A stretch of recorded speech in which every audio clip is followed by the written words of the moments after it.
A versão que a gente está lendo é a Bíblia King James atualizada. Vamos dar continuidade aqui em 1 Samuel, capítulo 11. Cerca de um mês depois destes eventos, Naás, o rei dos Amonitas, avançou contra a cidade de Lavesh, Gileade, que é Jabes, Gileade, e a cercou. E o exército de Jabes lhe propôs: fazer conosco um tratado e te serviremos. Contudo, Naás, o Amonita, lhes retrucou: eis o pagamento que de vós exigirei para fazer um acordo. Todos vós tereis vazado o olho direito, e assim humilharei a todo Israel. Diante disso, os líderes de Jabes responderam: dá-nos uma trégua de 7 dias. Mandaremos mensageiros a todo o território de Israel. E, se ninguém vier em nosso auxílio, nos renderemos a ti. Os mensageiros chegaram a Gibeá, onde Saul morava. Assim que entregaram as notícias, o povo começou a chorar e se lamentar desesperadamente. Naquela mesma hora, Saul vinha chegando do campo com o gado e indagou: que se passa com o povo que está aos prantos pela cidade? Contaram-lhe o que haviam comunicado aos homens de Jabes. Assim que Saul tomou conhecimento do que se passava, o Espírito de Deus assumiu absoluto controle de sua pessoa, e Saul ficou profundamente indignado. Agarrou 2 bois e os fez em pedaços. Em seguida, por meio de mensageiros, enviou os pedaços dos animais a todo o território de Israel, anunciando: eis o que se fará a todos os bois daquele que não seguir imediatamente a Saul e Samuel à batalha. Então todo o povo de Israel sentiu imenso temor em relação ao que o Senhor poderia fazer. E então todos entenderam ao chamado e vieram imbuídos em um só ânimo, seguir as diretrizes de Saul. Assim, quando Saul os reuniu em Bezeque, somaram 300.000 homens de Israel e 30.000 de Judá. E responderam aos mensageiros de Jabe: dizei aos homens de Jabe de Gileade: amanhã, por volta da hora mais quente do dia, vos chegará pleno socorro. Assim que os mensageiros relataram isso aos moradores da cidade de Jabes, todos se alegraram. Todos muito se alegraram. Então os homens de Jabes responderam aos amonitas: amanhã nos entregaremos a vós, e então fareis conosco o que vos aprouver. No dia seguinte, Saul dividiu seus homens em 3 grandes grupos. Ao arraiar da aurora, os exércitos de Saul avançaram sobre o acampamento amonita e os atacaram violentamente. Por volta do meio-dia, já haviam massacrado quase todos os inimigos, e os que conseguiram fugir se espalharam, cada qual buscando livrar a sua própria vida por um lado. Então o povo de Israel declarou a Samuel: onde estão aquelas pessoas que questionaram: poderá Saul reinar sobre nós? Dize-nos seus nomes, a fim de que os executaremos agora mesmo. Contudo, Saul ponderou: ninguém será condenado à morte hoje, porquanto neste dia Yahweh proveu salvação a Israel. Depois Samuel convocou todo o povo: vinde e façamos a Gilgal e reafirmemos ali nossos votos quanto ao reinado de Saul. Todo o povo se reuniu em Gilgal, e Saul foi reverenciado rei perante Yahweh em Gilgal. Ali se imolaram sacrifícios de comunhão diante do Senhor. E Saul e todos os homens de Israel se entregaram a manifestações de júbilo. 1 Samuel capítulo 12. Então Samuel reuniu todo Israel e lhes declarou: eis que vos atendi em tudo o que me pedistes, e estabeleci um rei para governar sobre vós. De agora em diante será o rei quem marchará à vossa frente. Já estou velho e de cabelos brancos, e meus filhos habitam entre vós. Fui vosso guia desde a minha mocidade até hoje. Aqui estou. Testemunhai contra mim diante do Senhor e do seu ungido, a quem tomei um único boi ou jumento, a quem defraudei e a quem oprimi, de quem tenho recebido presentes, a fim de que finja não ver a injustiça. Eu vos restituirei. Todo o povo, no entretanto, exclamou: Tu não nos fraudastes, nem nos oprimistes, e de ninguém tirastes coisa alguma. E Samuel lhes afirmou: Yahweh é testemunha contra vós. E o seu ungido é igualmente hoje testemunha de que não achastes culpa alguma em minhas atitudes. E o povo respondeu: Sim, ele é testemunha. Então Samuel declarou aos israelitas: O Senhor designou Moisés e Arão e libertou os vossos pais, fazendo-os subir do Egito. Agora, pois, permaneceis aqui mesmo, para que eu entre em juízo diante do Senhor, relativamente a todos os atos de justiça do Senhor, que ele realizou por vós e por vossos pais. Depois que Jacó entrou no Egito e os egípcios os oprimiram, e os vossos pais clamaram a Yahweh, e ele vos enviou Moisés e Arão, que fizeram vossos pais sair do Egito e os estabeleceu nestas terras.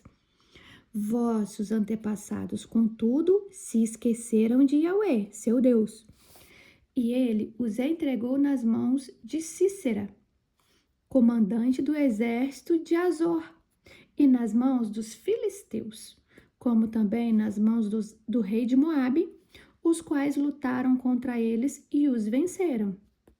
Então o povo clamou e suplicou pelo socorro de Yahweh o Senhor, confessando: Ó Deus, pecamos por ter abandonado o Senhor e prestado culto ao Deus Baal e à deusa Astarote e os seus postes sagrados. Agora, pois, livra-nos da mão dos nossos inimigos, e nós te serviremos. Então, Yahweh enviou Jerubaal, Gibeão, Bedã, Sansão, Baraque, Jefté e Samuel, que vos livraram das mãos dos inimigos de Israel, que vos rodeavam, e pudestes habitar a terra em paz e segurança. Apesar de tudo, vistes Naás, rei dos Amonitas, marchar contra vós, rogastes-me, não? É preciso que um rei governe sobre nós. No entanto, Yahweh, vosso Deus, é vosso rei. Sendo assim agora, aqui está o rei que escolhestes, aquele que vós mesmo pedistes. O Senhor vos deu um rei. Se temerdes ao Senhor e o servirdes, e atendestes às suas ordens, e se tanto vós, como o rei que governa sobre vós, seguistes o mandamento de Yahweh, vosso Deus, então tudo vos irá bem. Todavia, se não obedecerdes a Yahweh e vos revoltardes contra sua vontade, então a mão do Senhor pesará sobre vós e sobre o vosso rei. Ainda uma vez olhai e vede o grande prodígio que Yahweh realiza diante de vossos olhos. Não é agora a época da colheita do trigo?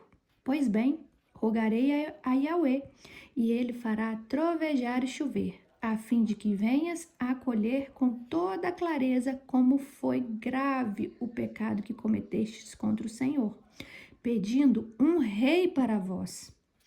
Então Samuel invocou a Yahweh, e ele fez com que viesse trovoadas e chovesse aquele mesmo dia. E todo o povo se encheu de medo. do Senhor e de Samuel.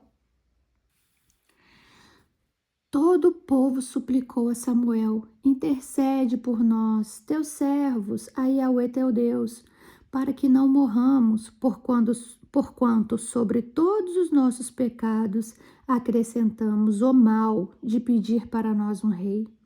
Contudo, Samuel declarou ao povo: não temais, é verdade que cometestes um grande erro. Somente não vos afasteis de Yahweh, mas servi-o com todo o vosso coração.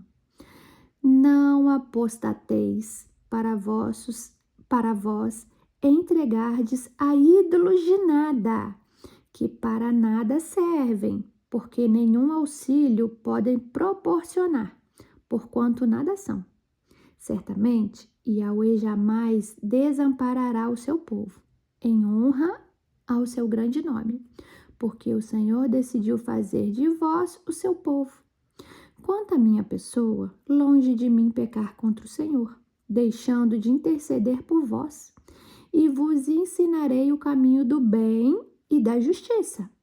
Tão somente temei ao Senhor e sirvam-no fielmente, de todo o coração. Pois vede quão grandes prodígios realizou entre vós. Porém, se insistirdes em praticar o que é mal, vós e vosso rei sereis exterminados. Capítulo 13 de 1 Samuel.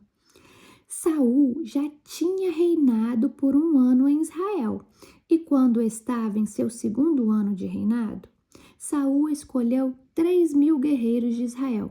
2.000 ficaram com ele em Micamás e na região montanhosa de Betel, e 1.000 homens permaneceram com seu filho Jonatas, na cidade de Gibeá, no território da tribo de Benjamim.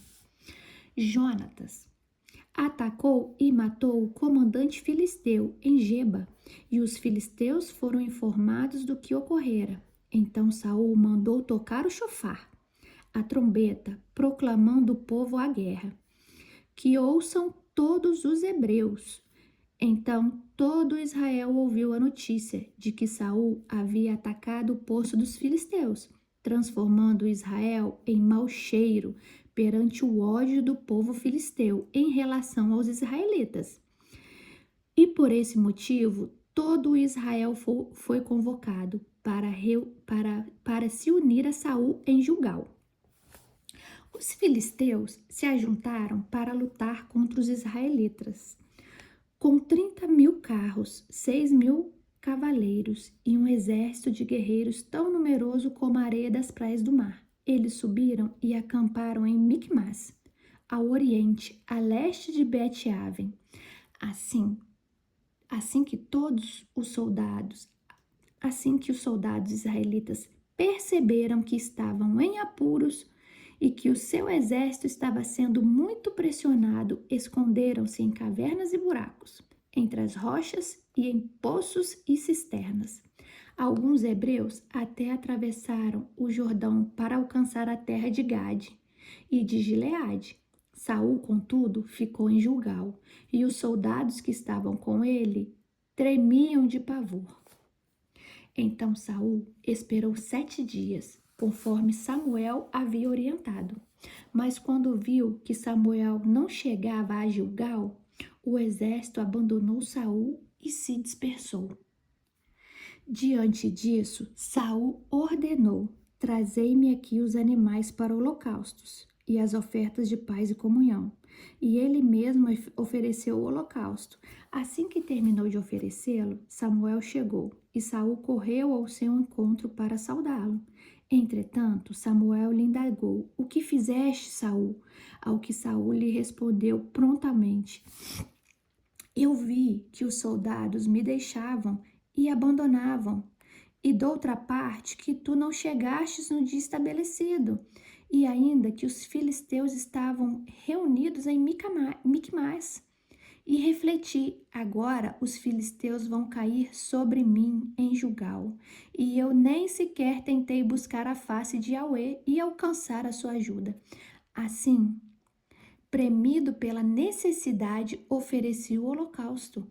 Ao que replicou-lhe Samuel: Agistes como um insensato, tu não obedecestes à ordem que Yahweh teu Deus te dera. Se tivesses obedecido, Yahweh teria estabelecido o teu reino para sempre sobre todo Israel. Mas agora o teu reino não subsistirá e tu não seguirás governando. O Senhor já escolheu um homem segundo o seu coração e o designou líder do seu povo, porquanto tu não observastes o que Yahweh te havia determinado. Samuel levantou-se e partiu para Gilgal, a fim de seguir o seu caminho. O que restava do povo subiu atrás de Saul, ao encontro dos guerreiros, e foi de Gilgal e Gibeá de Benjamim. E Saul contou os soldados que permaneceram com ele, e a tropa era formada por cerca de 600 homens. Saul e seu filho Jonatas e a tropa que estava com eles acamparam em Gibeá de Benjamim, enquanto os filisteus estavam posicionados em Micamás. O comando de ataque partiu do campo filisteu em 3 grupos. Um tomou a direção de Ofra, nos arredores de Sual.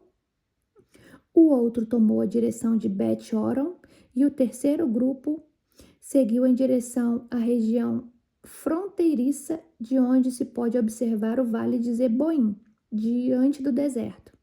Naquele tempo não havia nem mesmo um único ferreiro em todo o território israelita, porquanto os filisteus haviam proibido os hebreus de fazer espadas e lanças. Por este motivo, todo israelita tinha que dirigir-se aos filisteus para afiar seus arados, enxadas, machados e foices. O preço fixado para afiar rastelos e enxadas era de 8 gramas de prata e 4 gramas de prata para afiar tridentes, machados e pontas de aguilhadas. Assim, no dia da batalha, nenhum guerreiro de Saul e Jonatas tinha espada nem lança nas mãos, exceto Saul e seu filho Jonatas. Então os filisteus mandaram uma guarnição de soldados para dominar o desfiladeiro de Miquimás. 1 Samuel capítulo 14. Um dia, Jonatas, filho de Saul, ordenou ao seu jovem escudeiro: Vamos, atravessemos até o posto avançado do exército filisteu, que está posicionado do outro lado. Todavia, nada contou sobre esse intento a seu pai. Saul estava sentado debaixo de uma romanceira, nos limites de Gibeá, em Migron.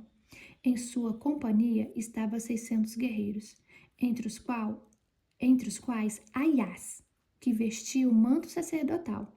Ele era filho de Aitube, irmão de Icabode, filho de Finéias e neto de Eli, o sacerdote de Yahweh em Siló. Ninguém sabia que Jonatas tinha se ausentado do grupo. No desfiladeiro que Jonatas procurava atravessar para atingir o acampamento filisteu, existia um penhasco íngreme de um lado e outro pico de grande rocha do outro lado. O primeiro se chama Bozês e o outro Siné. Havia também um penhasco ao norte, na direção de Miquimás, e outro ainda ao sul, rumo a Giba. Jonatas ordenou ao seu escudeiro: Vamos, avançaremos até o lugar onde estão aqueles incircuncisos. Talvez o Senhor faça alguma coisa por nós, porquanto não existe nada que possa impedir a vontade de Yahweh de nos dar a vitória, quer sejamos muitos ou poucos. Redarguiu-lhe seu pajem: Segue a inclinação do teu coração. Eu estarei ao teu lado, Senhor. O meu coração é como o teu coração. Ao que Jonatas afirmou: Eis o que faremos, partiremos na direção deles de peito aberto. Se aqueles homens nos advertirem, não vos movais até que chegamos perto, ficaremos parados e não avançaremos sobre eles. Entretanto, se nos convidarem, subi até nós, então subiremos, porque é sinal que Yahweh nos dará a vitória e os entregará em nossas mãos. Então, Os dois se deixaram ver de peito aberto pelo destacamento dos filisteus, que comentaram entre si: eis que os hebreus estão abandonando os buracos onde estavam escondidos. E gritaram para Jonatas e o rapaz que o acompanhava: subi até aqui, pois temos algo a dar-vos a conhecer. Diante dessa convocação, Jonatas advertiu seu escudeiro: conserva-te atrás de mim, porque Yahweh acaba de entregá-los nas mãos de Israel. Em seguida, Jonatas escalou o desfiladeiro, engatinhando, e o seu pajem o seguiu logo atrás. Jonatas ia atacando e derrubando os filisteus, e o seu escudeiro os ia matando.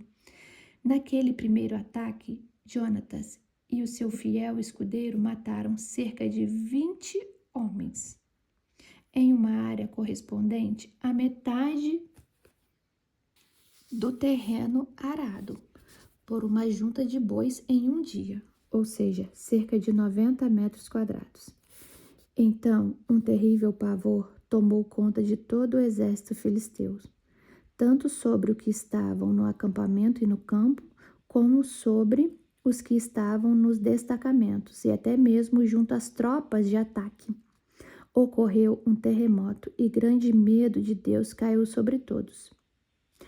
Os sentinelas de Saul, em Gibeá de Benjamim, observaram o exército filisteu batendo em retirada, correndo e se dispersando em todas as direções. Diante disso, ordenou Saul aos seus homens: fazei a chamada e verificai quem dos nossos está ausente. Concluída a contagem, eis que Jonatas e o seu escudeiro estavam ausentes. Então Saul disse a Aiás: trazei a arca de Deus e o efude, o colete sacerdotal. Naquela época, ela estava com os israelitas e se usava o efude. Todavia, enquanto Saul falava com o sacerdote, crescia cada vez mais o tumulto no acampamento dos filisteus.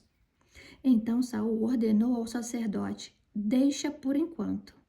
Naquele mesmo momento, Saul e todos os seus soldados se reuniram e partiram para o local do combate. Contudo, encontraram os guerreiros filisteus em total confusão, ferindo uns aos outros com suas próprias espadas. Entre os filisteus haviam hebreus que estavam ao seu serviço e que tinham subido com eles ao acampamento. Também eles desertaram para se unir aos homens de Israel, que estavam com Saul e Jonatas. Todos os homens de Israel que se emboscaram nas montanhas de Efraim, tendo a notícia de que os filisteus fugiam, também se puseram a persegui-los, combatendo-os. Assim o Senhor concedeu plena vitória a Israel naquele dia, e a guerra se estendeu para Belém de Bet-Aven.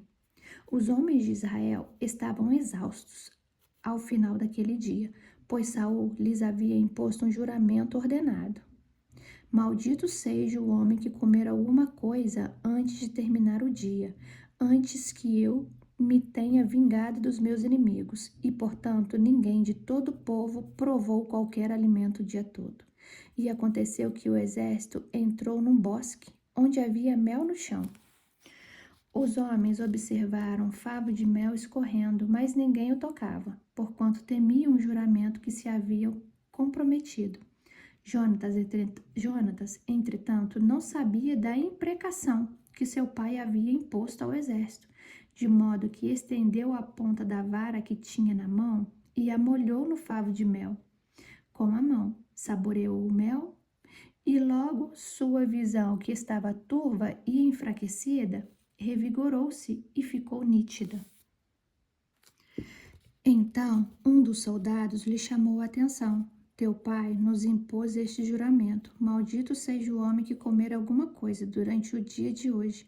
Por isso todos estamos desfalecidos. Ao que Jonatas lhe respondeu de pronto: infelizmente, meu pai cometeu um grande erro e trouxe desgraça sobre seu povo. Vede como estou revigorado e enxergo melhor, por haver provado um pouco deste mel. Ora, quanto mais se o povo todo tivesse comido livremente dos despojos de guerra que tomou dos inimigos, não teria sido muito maior a derrota dos filisteus? Naquele mesmo dia, os israelitas derrotaram os filisteus, lutando desde Micmas até Aijalon. A essa altura, os israelitas estavam muito fracos e esfomeados. Por isso, avançaram sobre os que haviam tirado dos avançaram sobre os que haviam tirado dos inimigos como despojos de guerra, e comeram a carne de ovelhas, bois e bezerros de qualquer maneira, com sangue. A notícia chegou a Saul nestes termos: o povo está comendo pecado contra o Senhor, porque está comendo sangue. Então ele determinou: fostes infiéis, rolai para cá uma grande pedra. E disse mais Saul: espalhai-vos no meio do povo e dizei: traga cada um o seu boi ou a sua ovelha. Vós os imolareis aqui e comereis sem pecar contra Yahweh, comendo sangue. Em seguida, durante aquela mesma noite, todos os homens trouxeram o que tinha consigo e procederam à imolação naquele lugar. Então Saul edificou um altar ao Senhor, e foi este o primeiro altar que ele constituiu. Ordenou Saul: desçamos durante a noite para perseguir os filisteus e saqueemo-los até o romper do dia. Não deixemos um único homem deles sobreviver. E os guerreiros responderam: fazer tudo o que te parecer bem. Contudo, o sacerdote sugeriu: melhor é primeiro consultarmos a Deus. Então Saul aqueceu e pediu o conselho de Deus: descerei para perseguir os filisteus ou entregá-los as tu nas mãos de Israel? Entretanto, neste dia não houve resposta. Então Saul ordenou: aproximai-vos todos vós, chefes do povo, examinai bem em que consistiu a falta cometida por vós neste dia. Tão certo como vive Yahweh, que dá salvação e vitória a Israel. Assim, ainda que seja o meu filho Jonatas o culpado, deverá morrer. Contudo, ninguém disse uma só palavra. Em seguida, declarou Saul diante de todo Israel: ponde-vos todos vós de um lado, e eu e meu filho Jonatas do outro lado. E o povo respondeu a Saul: faze o que te parecer certo. Saul então exclamou: ó Yahweh, Deus de Israel, por que não respondeste com clareza hoje ao teu servo, se o pecado recai sobre mim ou sobre o meu filho Jonatas? Ó Senhor Deus de Israel, revela-me a verdade. E a sorte tirada mediante o Urim e o Tumim apontou Saul e Jonatas, e todos os soldados saíram livres. Em seguida, Saul determinou: lançai, pois, agora a sorte entre mim e meu filho Jonatas. E Jonatas foi indicado. Então Saul voltou-se para Jonatas e lhe inquiriu: conta-me, o que fizestes? Jonatas replicou: eu somente provei um pouco de mel com a ponta da vara que tinha na mão. Todavia, estou pronto para morrer. E Saul concluiu: que Deus me castigue com todo rigor, caso você não pague com a morte, Jonatas. Os soldados, contudo, intercederam por Jonatas junto a Saul, argumentando: Jonatas, aquele que alcançou esta grande vitória em Israel, vai morrer? De maneira alguma, tão certo como vive Yahweh, não cairá um só cabelo de sua cabeça, porquanto foi na companhia de Deus que ele realizou tudo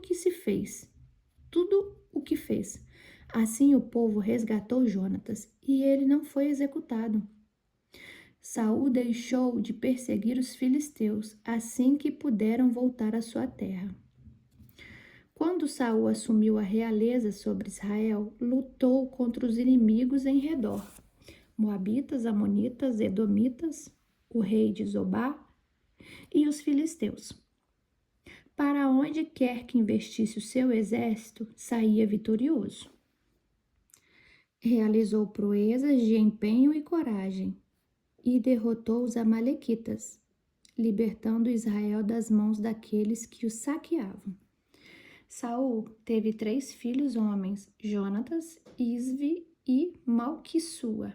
A sua filha mais velha chamava-se Merabe e a mais nova Mical.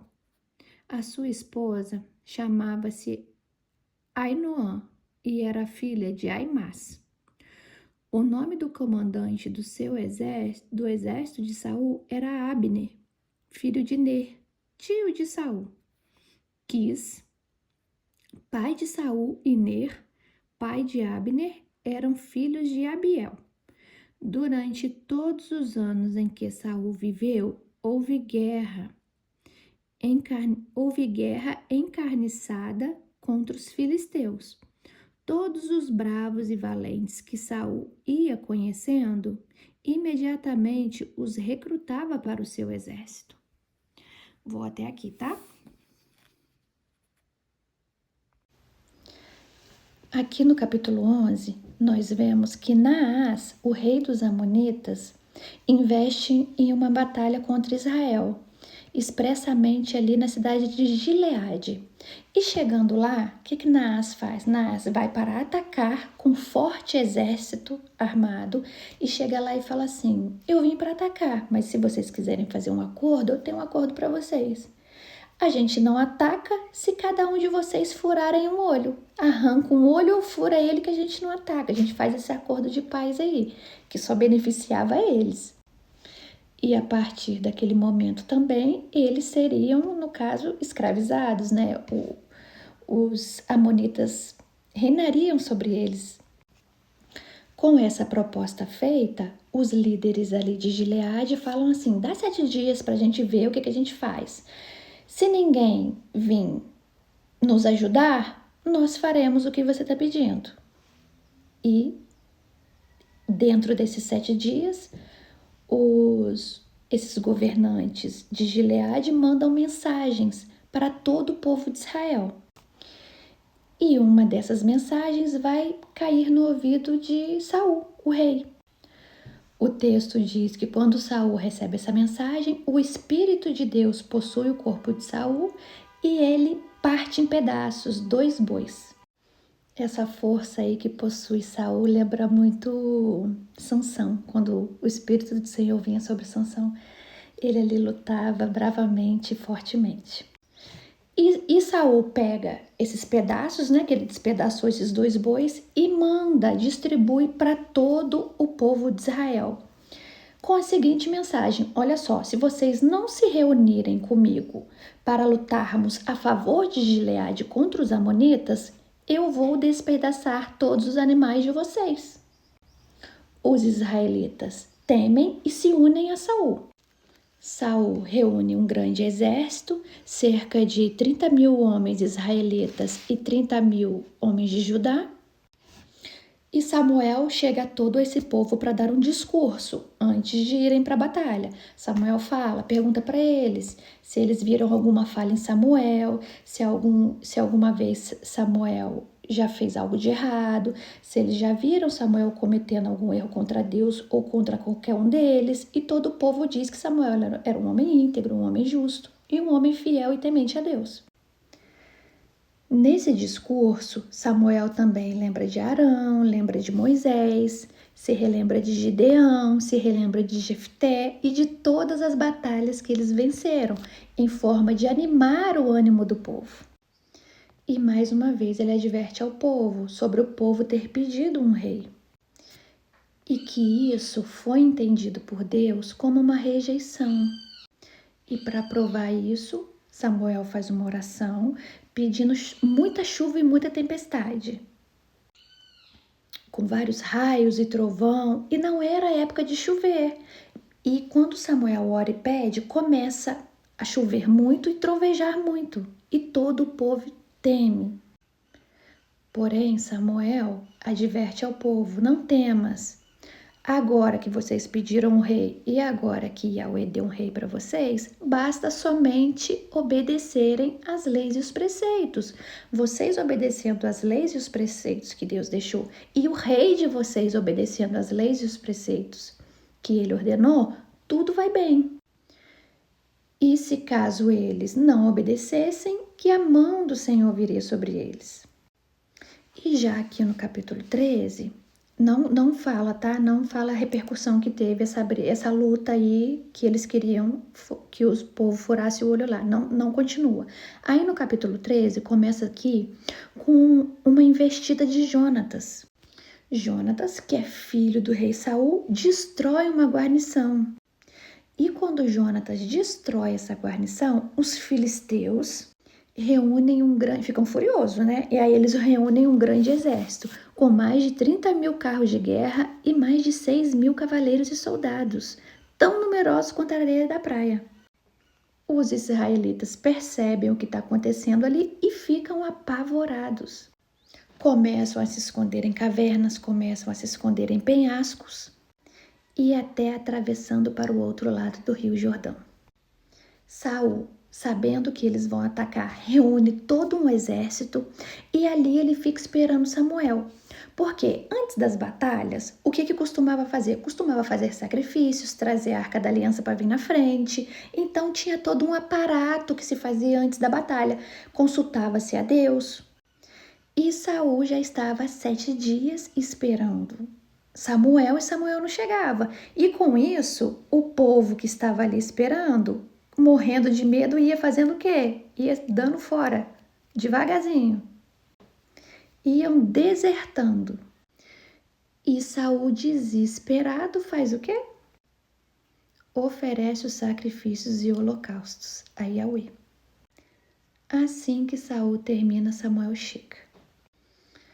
Quando Samuel vê aquilo, ele já vem confrontar Saul do porquê ele fez aquilo, sabendo que o texto diz que ele sabia que somente sacerdotes e profetas autorizados poderiam fazer os sacrifícios. O chamou de presunçoso, o chamou de desobediente. E ali Samuel diz a ele que ele não perpetuaria o seu reinado. E que Deus já havia buscado um novo rei, que era segundo o seu coração. O trecho que nós lemos também diz que os filisteus tinham todo o controle sobre todas as armas dos israelitas. O texto diz, até para se amolar uma ferramenta, um machadinho, um facão, alguma coisa, eles tinham que pedir aos israelitas. E que no dia dessa batalha, somente Saul e Jonatas possuíam armas. O texto diz que somente os dois possuíam lanças e espadas. E os filisteus dominam o desfiladeiro de Miquimais. No capítulo 14, narra uma outra investida do povo de Israel contra os filisteus. Saul tinha aproximadamente ali apenas 600 guerreiros. E Jonatas, filho de Saul, decide pegar o seu escudeiro e avançar na frente. 1 Samuel, capítulo 14, versos 6 e 7. Jonatã ordenou ao seu escudeiro, vamos, avancemos até o lugar onde estão aqueles incircuncisos. Talvez o Senhor faça alguma coisa por nós, porquanto não existe nada que possa impedir a vontade de Yahweh de nos dar a vitória. Quer sejamos muito ou poucos. Redarguiu-lhe seu pajem. Segue a inclinação do seu coração. Estarei ao teu lado, Senhor. O meu coração é como o teu coração. E somente Jonatã e seu pajem ou escudeiro matam 20 guerreiros. E após eles alcançarem essa guarnição que estava ali e matar esses 20 guerreiros, ocorre um grande terremoto em seguida. E o pavor acomete os filisteus. Saul vê de longe os filisteus fugindo, partindo em retirada. E ele resolve contar os seus homens para ver se alguém tinha ido à frente. E ele conta e vê que falta Jonatas, o seu filho, e o seu escudeiro. Rapidamente, Saul manda buscar a Arca da Aliança, a Arca de Deus, e parte para cima. Quando Saul chega lá no campo de batalha, ele se depara com os filisteus matando uns aos outros. Vocês se lembram que Saul só estava com 600 guerreiros ali? Porque vários já tinham desertado? Então, esses que desertaram se uniram aos filisteus. E quando Saul chega lá, eles voltaram de novo, começaram a combater contra os filisteus. E estavam ali guerreando a favor de Jonatas e seu pai. Por isso que dava a impressão que os filisteus estavam lutando entre si, mas não, eram os guerreiros de Saul que tinha desertado que estavam ali no meio lutando. E aqueles que estavam escondidos nas montanhas e ouviram que o povo de Israel estava lutando e estava vencendo, também desceram tudo. Todo o povo ataca e vencem a batalha. Só que no fim do dia, os guerreiros já estavam cansados. E o texto diz que Jonatas vê um pouco de mel e come. Só que vocês lembram que Jonatas não estava no acampamento? Jonatas tinha partido na frente com o seu escudeiro e lá no acampamento, Saul deu uma ordem que todo mundo deveria jejuar, que ninguém deveria comer durante aquele dia. Jonatas não sabia dessa ordem, comeu o mel e depois que comeu o mel já era. Jonatas, depois que comeu, falou assim: meu pai foi muito insensato em ter feito esse jejum em plena batalha. E os guerreiros ali já estavam exaustos e famintos. Pegaram os despojos, os bois, as ovelhas, o bezerro de qualquer maneira, porque tinha todo um ritual. Os israelitas não comiam a carne, matavam e comiam. Tinha todo um ritual de tirar o sangue do animal. Então, ali em batalha, eles pegam esse animal, matam e comem de tudo quanto é jeito. Não fazem aquele ritual deles.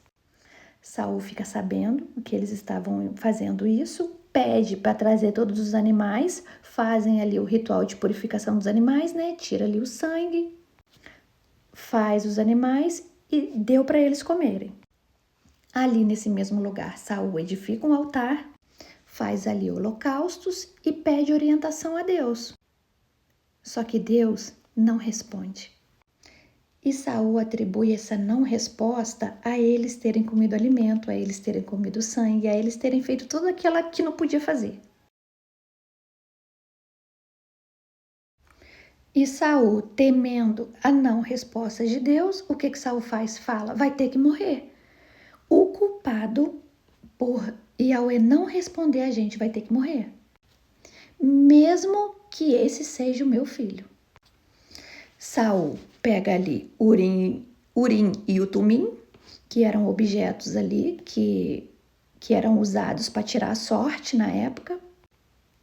Inclusive, Josué também usou para tirar sorte. Isso servia para quando eles queriam uma resposta rápida, para acusar alguém, para apontar alguém, aí eles usavam esse artifício. E aqui está falando que somente os sacerdotes, que eram objetos sagrados usados pelos sacerdotes. Aí Saul mandou tirar a sorte entre o povo, ele e Jonatas. E essa sorte aí livrou o povo e apontou Saul e Jonatas. Então Saul falou assim: vamos tirar de novo, porque tem que ter um culpado, né? Tá culpando nós dois, mas tem um culpado só. Aí tiraram de novo a sorte e o culpado foi Jonatas. Jonatas fala: eu aceito a pena de morte, não tem problema. Aqui em 1 Samuel 14, 44, fala: e Saul concluiu: que Deus me castigue com todo rigor, caso você não pague com a morte, Jonatas. Os soldados acham um absurdo, porque atribuem a vitória a Jonatas, porque foi Jonatas que foi à frente. E eles ali intercedendo conseguem livrar Jonatas. Aí o texto segue, diz que Saul lutou com Moabitas, Amonitas, Edomitas, rei de Zobá, e os filisteus, os amalequitas, e por onde quer que Saul lutava, ele saía vitorioso. realizava proezas de empenho e coragem e recrutava todos os bravos valentes que ele achava. Fomos aqui até o 14 e amanhã a gente volta do 15 ao 19. Um beijo para vocês, fiquem com Deus. Eu espero que vocês estejam gostando e entendendo direitinho, porque primeiro eu leio, depois eu dou aquele apanhadinho básico que a gente gosta para fixar melhor o entendimento. Beijo, até amanhã.